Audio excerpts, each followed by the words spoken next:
નમસ્કાર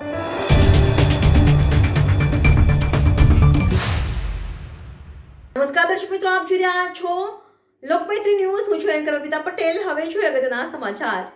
સોનગઢ નગરપાલિકા election ward number 12 માં ભારતીય જનતા પાર્ટીના પૂર્વ સંગઠન પ્રમુખ હેતલભાઈ મહેતા અને ટીમ બહુમતી સાથે વિજય થશે તેવું ચિત્ર સ્પષ્ટ દેખાઈ રહ્યું છે. ત્યારે એમનો વિજય કેમ નિશ્ચિત દેખાઈ રહ્યો છે, આવો જાણીએ. તાપી જિલ્લા સોનગઢ વોર્ડ નંબર 1 માં ભાજપની વિજય નિશ્ચિત. વોર્ડ નંબર 1 માં બાકી રહેલા ત્રણેય ઉમેદવારોનો જંગી વિજય થવાની પૂરી સંભાવના. સોનગઢ નગરપાલિકાના ઇલેક્શન વોર્ડ નંબર 1 માં ભારતીય જનતા પાર્ટી પૂર્વ સંગઠન પ્રમુખ હેતલભાઈ મહેતા અને તેમની ટીમ બહુમતી સાથે વિજય થશે તેવું ચિત્ર સ્પષ્ટ દેખાઈ રહ્યું છે. ત્યારે એમનો વિજય કેમ નિશ્ચિત દેખાઈ રહ્યો છે, આવો જાણીએ. સોનગઢ નગરપાલિકાના ઇલેક્શનમાં દરેક પાર્ટી પોતપોતાના જોર લગાવી રહ્યું છે. ચૂંટણીની વાત કરીએ તો સોનગઢ નગરપાલિકાના વોર્ડ નંબર 1 માં ભારતીય જનતા પાર્ટીની 2 સીટો પર પરાજય થયો હતો, પરંતુ આ વર્ષે જનતાનો મિજાજ જોઈને લાગી રહ્યું છે કે વોર્ડ નંબર 2 ની એક બેઠક તો પહેલાથી જ બિનહરીફ આવી ચૂકી છે અને બાકી રહેલ 3 બેઠકો પર પણ ભારતીય જનતા પાર્ટીનો જંગી માટે વિજય થશે એવું દેખાઈ રહ્યું છે. તેના પાછળનું મુખ્ય કારણ છે સોનગઢ નગર ભારતીય જનતા પાર્ટી પૂર્વ સંગઠન પ્રમુખ હેતલભાઈ મહેતાની આ વિસ્તારમાં કરેલી કામગીરી. ભારતીય જનતા પાર્ટીમાં રહીને તેઓ વર્ષોથી આ વોર્ડની સેવામાં પ્રવૃત્તિઓમાં જોડાયેલા છે અને આ વિસ્તારની સાથે સમગ્ર સોનગઢ નગરમાં એમણે લોકો સાથે જાળવેલો વ્યવહાર, એમની લોકો વચ્ચે સારા સ્વભાવની છબી અને દરેક સાથે હળીમળીને ચાલવાની વૃત્તિ અને એમની સાથે ઊભા રહેલા વિજયભાઈ વસાવાની યુવા વર્ગમાં રહેલી લોકપ્રિયતા.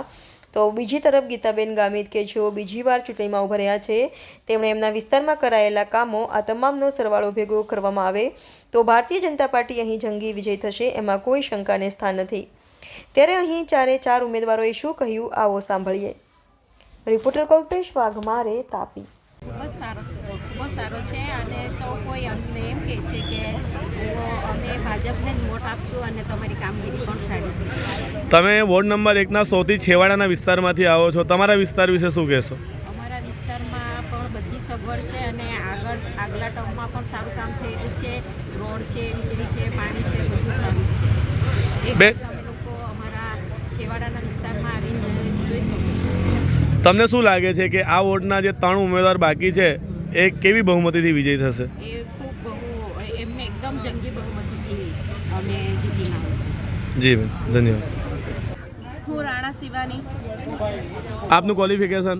MSc BA.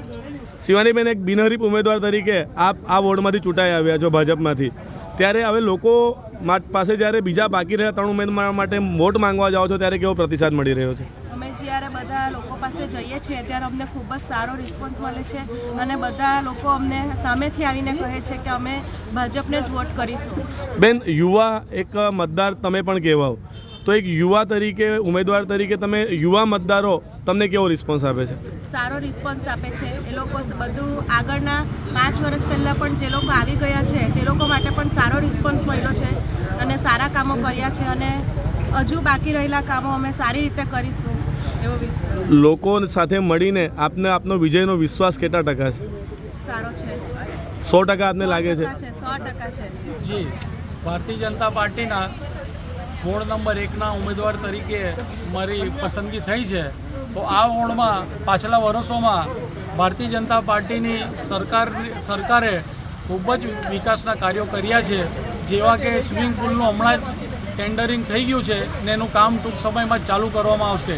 તથા જે ઉકાઈ રોડ જોડતો છે તેને ખૂબ જ સરસ એટલે બ્યુટિફિકેશન કરવામાં આવ્યું છે ને એ રોડ પણ આજે વોકવે, સિનિયર સિટીઝનો રાતે આપણા જે વયસ્ક ભાઈઓ બહેનો છે તે લોકો ત્યાં બેસે છે અને લાભ લે છે.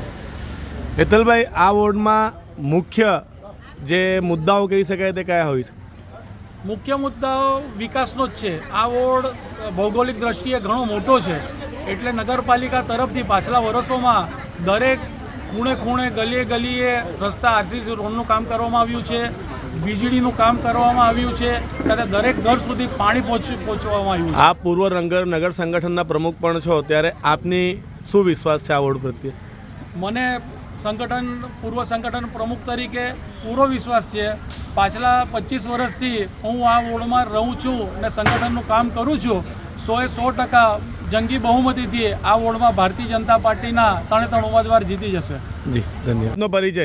હું વિજય છનાભાઈ વસાવા, સોનગઢ નગરપાલિકાની સામાન્ય ચૂંટણીમાં વોર્ડ નંબર 1માંથી મેં ભાજપા તરફથી ઉમેદવારી કરી છે. વિજયભાઈ, એક યુવા ઉમેદવાર તરીકે યુવાઓ માટે આ વોર્ડમાં શું વિશેષ છે? આ વોર્ડમાં સૌથી વર્ષોથી જે એક માગણી હતી ક્રિકેટ ગ્રાઉન્ડની એ લગભગ 4 કરોડના ખર્ચે સોનગઢ નગરપાલિકાએ ગ્રાન્ટ ફાળવીને એક અદ્યતન ક્રિકેટ ગ્રાઉન્ડ બનાવ્યું છે, જેનાથી અહીંના યુવાઓ એકદમ ખુશ છે.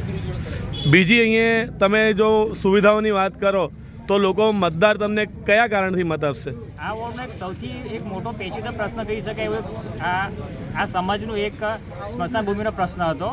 એ વર્ષોથી લગભગ છેલ્લા 15-20 વર્ષથી આ લોકોની માંગ હતી, એ પણ લગભગ અમે પૂરી કરી દીધી છે અને એક ખૂબ સરસ સ્મશાન ભૂમિ બનાવ્યું છે અને એ રીતે અહીંના લોકો ખૂબ જ ખુશ છે. તમને લાગે છે યુવાઓ તમારી સાથે રહેશે? આ બધા યુવાઓ મારી સાથે છે. ક્રિકેટ ગ્રાઉન્ડ વત્તા સ્મશાન ભૂમિ અને એના સિવાય હજુ પણ ત્યાં ઘણું બધું કામ યુવાઓને લગતું કામ જ ચાલુ છે નગરપાલિકા તરફથી. એટલે બધા યુવાઓ મારી સાથે છે અને મને પૂરેપૂરો વિશ્વાસ છે કે સોનગઢ નગરપાલિકાની આ વોર્ડ નંબર 1ની ચૂંટણીમાં મારા 3 ઉમેદવારો જંગી બહુમતીથી વિજેતા થશે. જી, ધન્યવાદ. લોકમૈત્રી ન્યૂઝ સાથે જોડાયેલા રહેવા અમારા યુટ્યુબ ચેનલને સબસ્ક્રાઇબ કરી ફેસબુક અને ઇન્સ્ટાગ્રામ પેજને લાઇક અને શેર કરો.